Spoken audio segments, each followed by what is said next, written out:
The Carney government could impose the Emergencies Act to shoot down efforts by Alberta separatists to leave Canada.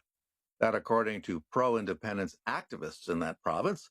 Eyewitnesses say Prime Minister Carney let slip he'd impose the Emergencies Act in an off the cuff comment at the Stelco steel plant in Hamilton, Ontario last month. This post by lawyer and pro independence activist Jeff Rath. I just received a call from a Stelco employee in Hamilton, Ontario. That person advised me that he was present when Mark Carney visited the Stelco steel plant in Hamilton, Ontario, March 29th, 2026. They advised that when Mark Carney was asked what he would do in the face of an Alberta independence vote, Mark Carney replied that, quote, "There will be no Alberta independence because I'll invoke the Emergencies Act," unquote. This was not reported by any mainstream media outlet who were present. It demonstrates, says Jeff Rath, that Mark Carney has zero respect for the rule of law, the Constitution of Canada, the Supreme Court of Canada, or the Parliament of Canada. This should surprise no one. Well, if that's true, it suggests the federal government will not respect the outcome of a referendum vote in favor of independence this fall. The Carney government could theoretically declare the secession effort a public order emergency and a threat to Canada's sovereignty, security, and territorial integrity. This post by Alberta independence supporter David Parker. If Mark Carney uses the Emergencies Act against Alberta independence, I suspect America will show up and remind him what a real military looks like. Meantime, Carney can't keep the grin off his face after gaining a majority government through a combination of floor crossings and by-election wins. Let's listen. Hello. You have a big grin on your face. I do have a big grin on my face. Grand Syria. Canadians have placed their trust in the government's plan. We now have reinforcements to help implement that, and we're going to go straight to work. So thank you very much. Our guest today is lawyer Jeff Rath from Calgary, who is a pro-independence legal counsel. Welcome once again, Jeff. Thanks for having me on, Mark. Talk a little bit about what happened. This was a conversation that someone was privy to involving the Prime Minister in Hamilton, correct? Well, it was more than a conversation. It was on the 29th of March. You can Google it and look it up. He was there, right? Carney was doing this, photo op tour of the Stelco steel plant in Hamilton, right? And, being followed around slavishly by, legacy media reporters. Rebel News had been barred from the from the event, as usual, right? So we didn't have any independent media there. And what I am told reliably by somebody who was present was that somebody asked Mr. Carney, well, what are you going to do in the face of Alberta independence? And he effectively answered, well, I'm not worried about Alberta independence because we'll invoke the Emergencies Act. So, in effect, and again, so what happened is, I'm, working away on all the various things that I'm working on right now with regard to our petition campaign and moving forward to a referendum.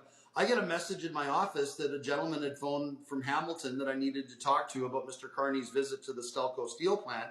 So I phoned him, phoned this person the other day and said, hey, what's going on? I see that you called. And he said, oh, I just thought everybody in your movement should be aware. Mark Carney was doing a photo op tour of our plant with legacy media, including CTV. And when somebody asked him, what he was going to do in the face of Alberta independence, his response was that he was going to invoke the Emergencies Act. So, and I chatted with this gentleman for, probably 15 minutes or more. And, went around and around the issue. He seemed to be very credible. He was just very concerned that instead of dealing with things democratically, as suggested by the Supreme Court in the secession reference, Parliament and the Clarity Act, etc., that Mr. Carney, being the anti-democratic, Chinese communist sympathizer that he is, would simply, invoke the Emergencies Act in the face of a successful referendum vote in Alberta. So it doesn't surprise me. That's who he is as a human being. I mean, I was speaking to my friend David Creighton this morning. Creighton had a clip of him in Kelowna, saying that he was going to invoke the Emergencies Act to get major projects passed. So I guess the suggestion was if anybody was to stand in the way of Brookfield making money, that Mr. Carney would think that that was a reason to invoke the Emergencies Act. And I think that's why Mr. Carney is going to the Supreme Court of Canada to try to overturn, both the Federal Court Trial Division and the Federal Court of Appeal when they said that you can't interpret, the Emergencies Act as giving you authority to call out the riot horses to trample little old Indigenous ladies and trample the Canadian flag simply because it's politically embarrassing to your government. So obviously, Mr. Carney wants to make sure that in the future, if people are embarrassing him with bouncy castles and hot tubs on Wellington Street, that he should be able to crush them with tanks, the way that David Lametti wanted to, back during Convoy 2022.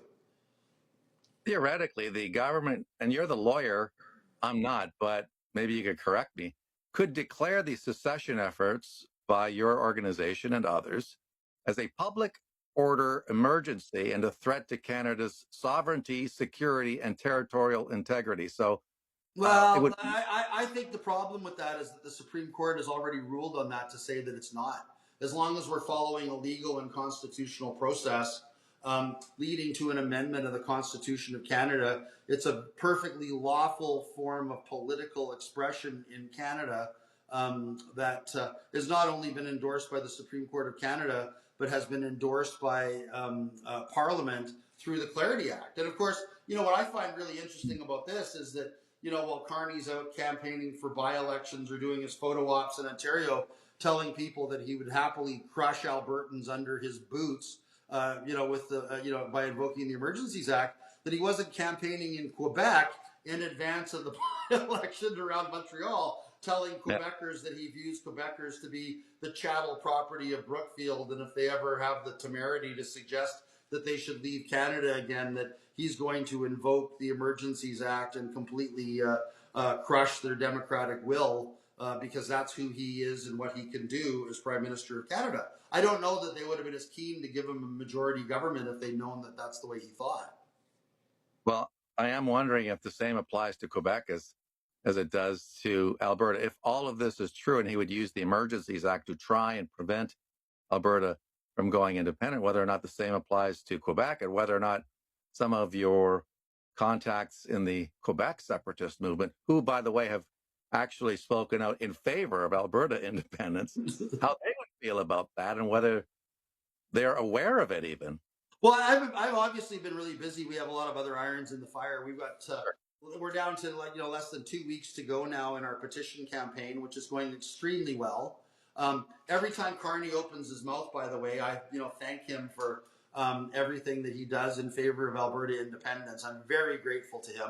In fact, Mr. Carney getting a majority government through bribery and corruption has literally been driving Albertans out in flocks to sign the petition. I was just speaking to my friend Mr. Sylvester last night. He spoke at an event in Lethbridge. There was 125 people that showed up at an event that he was at, and over 100 of them had never been to an event before, and they were all determined to sign the petition following the event because they're so upset about Mr. Carney corruptly bribing and cheating his way to an unelected majority government. So we're happy that that's where it's going. I mean, keep in mind that now that he has a majority, I wouldn't put it past him, being the weasel that he is, that he would try to amend the Clarity Act or change the rules midstream or do anything that he could to try to frustrate what we're doing. As I've said previously on numerous programs, that you can never underestimate the will or the ability of a liberal government to lie, cheat, and steal. So we'll have to wait and see what comes. There was this post by David Parker who wrote, if Mark Carney uses the Emergencies Act against Alberta independence, I suspect America will show up and remind him what a real military looks like. What Well, do you I think think of? David can be a little bit hyperbolic. We certainly don't think that's what's happening. I am not advocating for foreign military intervention, et cetera. We're confident that we are going to vote Alberta out of Canada this year with, with at least, 60% of the vote in our favor. I guarantee that, Carney bribing and cheating his way to a majority government this week, is good for another 5 to 10% in favor of independence in the polls, right? People in Alberta are furious. And again, people are just going, well, what's the point? Like, we're completely irrelevant to the process. We have no say in what's going on, and it's time to go. And there's a lot of people, too, that are talking about Danielle Smith's role in all of this, Yeah. and how, as much as we want to blame Pierre Poilievre for his cowardice in not bringing down the Carney government before Christmas, the fact that Danielle has so normalized Mark Carney, as this lovely man that she can meet with, and she can hold his hand and brush his hand and play with the lapel of his jacket and look at him very coquettishly, at events at the Stampede and all of those things, right? That, she's normalized him, right? So, it makes it open to MPs to cross the floor to the, to the Liberal government, because Danielle thinks he's a lovely guy.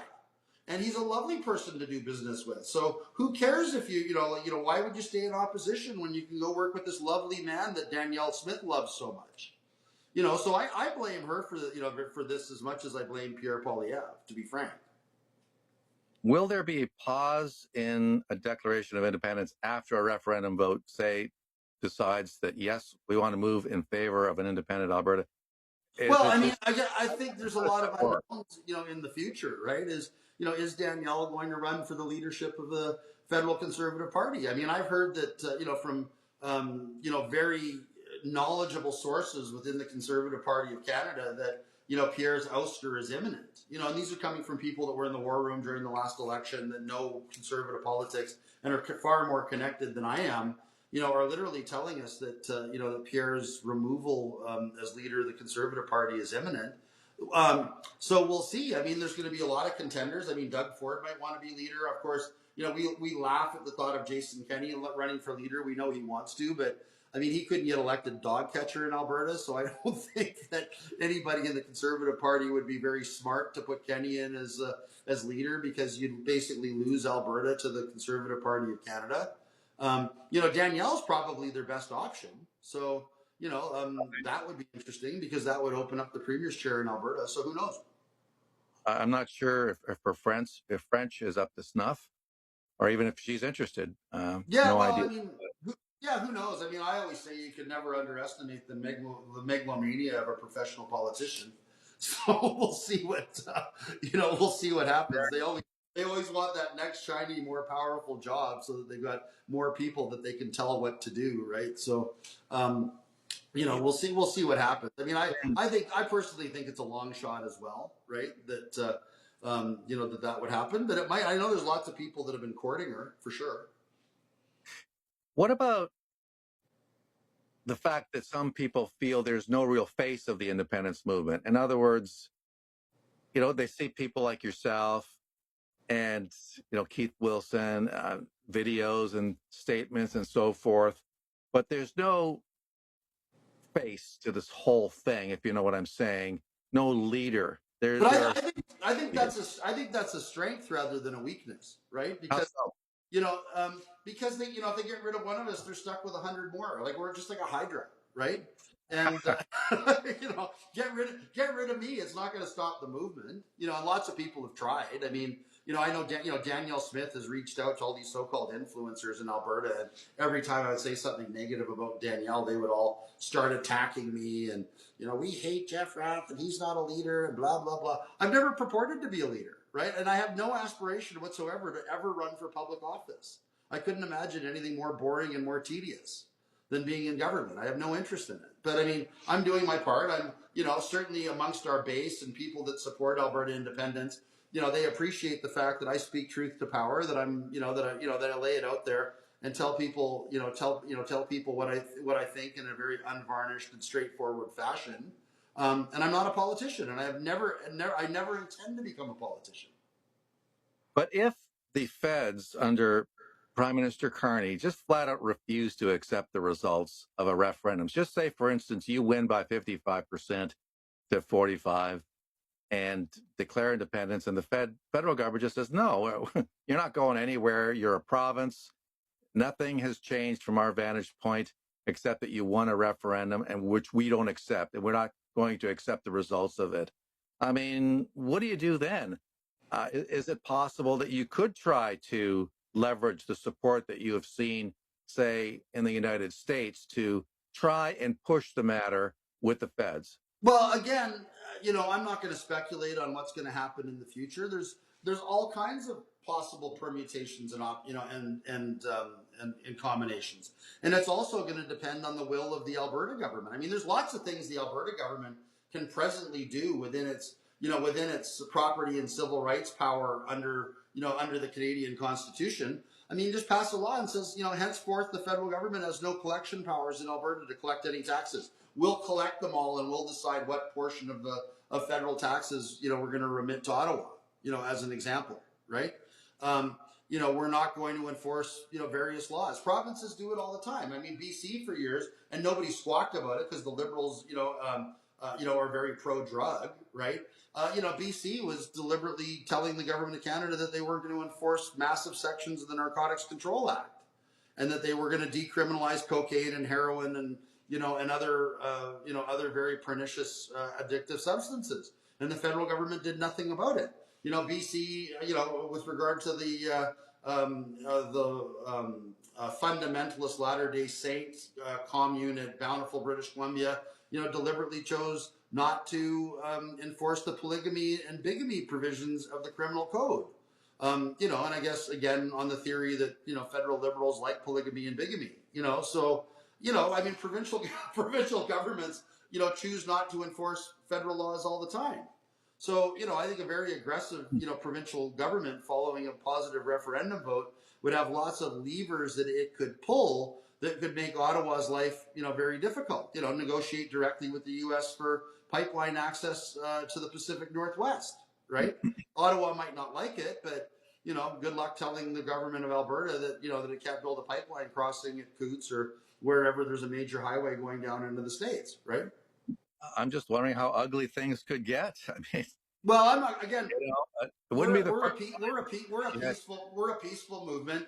I'm not advocating any military intervention by anybody. David Parker could be somewhat hyperbolic. I mean, I have to say, this suggestion of, if you want to talk about the person that's destabilizing things and ratcheting up the temperature, it's Mr. Carney. And again, be clear, right? I spoke to one person who contacted our office, to tell me that this had happened, right? I was able to verify that Mr. Carney, in fact, was at Stelco on the 29th of March, as indicated by the individual who reported this to me. I was able to verify that there were, in fact, mainstream media there and that Rebel News had been barred from the event, as was reported to me. And if anybody's listening, and it was at the Stelco steel plant on the 29th of March, and heard Mr. Carney say that, please, tell us that this is true, or that you heard the whole thing and you were by Mr. Carney's right shoulder the whole time and he said no such thing. All I'm telling you is that this person told me this. I spoke to him at length about it. I asked him the question in several different ways. He was absolutely confident that this was said. I didn't get the sense that this was a false flag exercise, or that this person was just trying to make mischief by making this up, right? And, as far as that goes, it's perfectly 100% in keeping with Mr. Carney's character, previous public statements about the invocation of the Emergencies Act, and the fact that he was the one that advised Justin Trudeau to illegally seize the bank accounts of poor little single moms in Chilliwack, that had kids to feed because they sent $50 to the convoy, right? So, Mr. Carney is an anti-democratic thug who has previously engaged in illegal conduct, or has previously engaged in advising the Trudeau regime to engage in unlawful conduct and illegally seizing people's bank accounts. And keep in mind, those bank account seizures came before the invocation of the Emergencies Act. So it wasn't even under color of law or color of right. You know, so this is who Mr. Carney is as an individual. So if you ask me who I would believe more, this individual from Hamilton that worked at Stelco that reported this to me, or whether I'd believe some denial for Mr. Carney should a denial be forthcoming, I would believe the gentleman who called me from Stelco a long time before I'd believe anything Mr. Carney said. Okay. Jeff Rath, thank you so much for coming on the show. We appreciate it. Yeah, As always a always. pleasure, Mark. Thanks for having me on.